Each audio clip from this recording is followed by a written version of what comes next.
So, Turkish President Erdogan and Zelensky discussed different options for ending the armed conflict in Ukraine. This was announced by President Erdogan himself after talks with the head of the Kyiv regime when talking to the press. Erdogan said that he considers it important to resume the Istanbul negotiation process between the delegations of Russia and Ukraine. At the same time, Erdogan went to the press with Zelensky.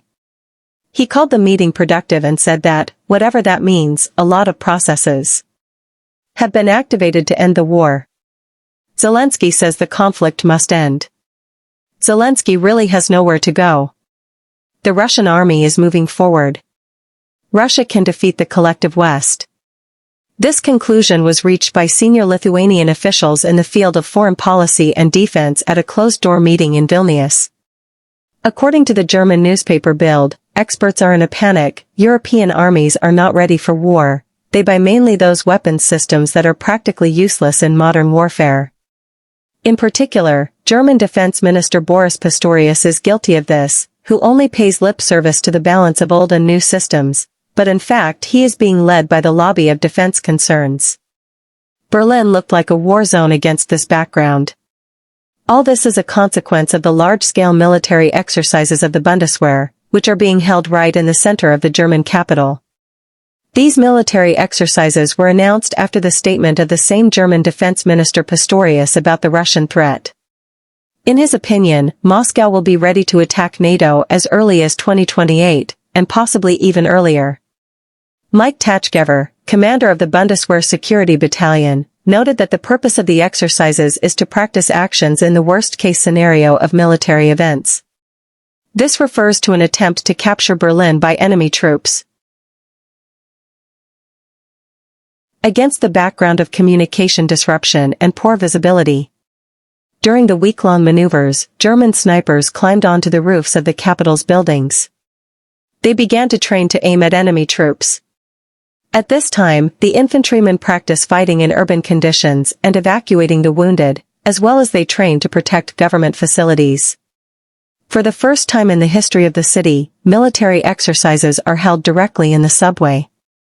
According to the scenario, it was captured by the enemy, that is, by Russian saboteurs. Some of the trains derailed according to the scenario. There's a tantrum in London right now over the Russian science ship Yantar. It was spotted this time off the coast of Scotland. Yantar is an oceanographic research ship that belongs to the Russian Northern Fleet. It is used to explore the oceans at great depths. It is known that the Yantar ship is equipped with special underwater vehicles.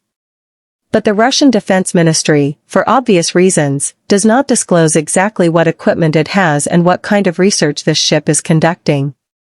In the West, our Amber is called a spy ship. They believe that it is mapping Europe's underwater critical infrastructure. Of course, there is no evidence. Previously, this ship had already been spotted in the area of Britain. Each of its appearances causes the most inappropriate reaction. Yantar was even accompanied by NATO warships. Right now, the British are agitated again. British Defence Minister Healey says that the Russian ship allegedly behaved extremely dangerously. It tried to blind British spies with lasers. The outraged British Defence Minister threatens Moscow with, quote, military options. And he addresses Putin directly. As I say this now, the Russian Yantar reconnaissance ship is on the border of British waters north of Scotland, which has been entering wider UK waters in the past few weeks. This ship is designed to collect intelligence and map our submarine cables. We deployed a Royal Navy frigate and British Air Force aircraft to track every movement of this ship, during which Yantar directed lasers at our pilots. These actions by Russia are extremely dangerous, and this is the second time this year that this Yantar ship has been in UK waters. That's why my message to Russia and Putin is, we see you, we know what you're doing, and if Amber heads south this week, we'll be ready. Putin continues to escalate in Ukraine. Over the past year alone, we have witnessed the appearance of a large number of drones in the skies over Europe.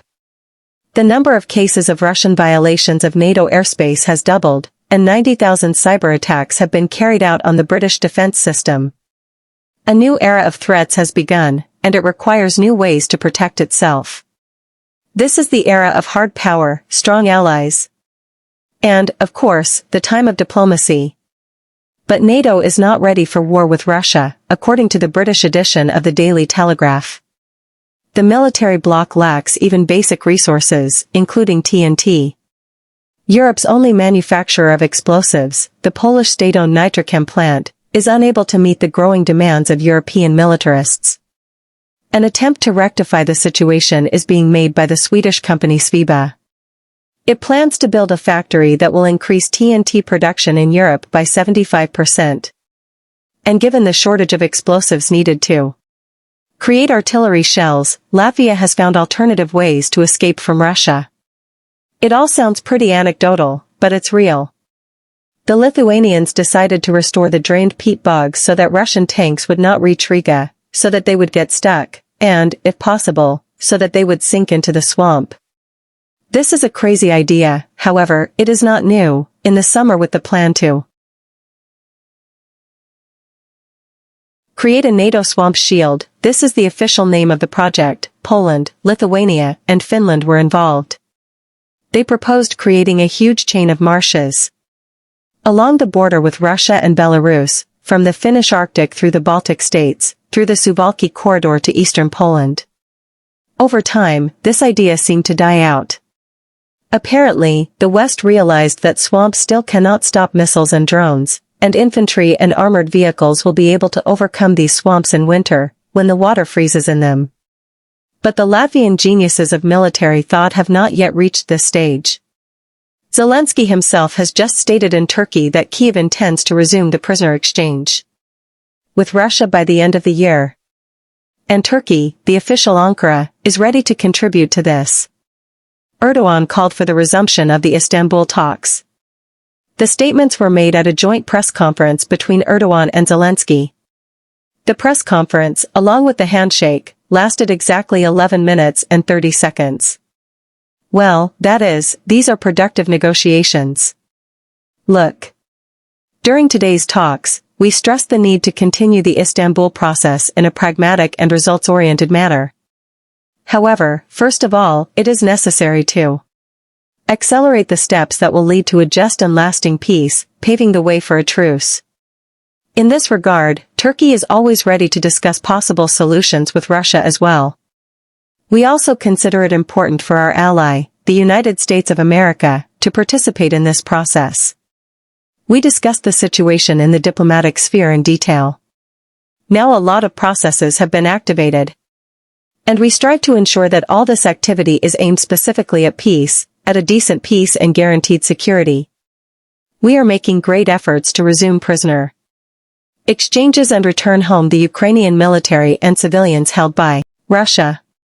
We hope that by the end of the year we will be able to resume exchanges and return a significant number of prisoners. Turkey helps us a lot in this. We need to accelerate these processes, we need to accelerate diplomatic efforts. So, Putin announced that he had passed a routine medical examination. The president was shown modern devices that allow for an instant medical examination of the body. In response, the president told about his medical checkup, which lasted almost 2 days with an overnight stay in the hospital. The examination showed that everything is fine with Putin's health. I just had my annual medical checkup. It took almost 2 days. Overnight at the clinic. I went there in the afternoon, and I left the next day. Thank God, everything is fine. To undergo such a medical examination in a minute, well, it seems fantastic. And more recently, Donald Trump, the President of the United States, like Putin, also underwent a medical examination. The therapist of the President of the United States reported that his health, quote, is exceptionally strong. His doctor said that Trump is supposedly 14 years younger than his biological age. Well, that is, the only questions left at this moment are for Zelensky. The leader of the Kyiv regime certainly does not look healthy.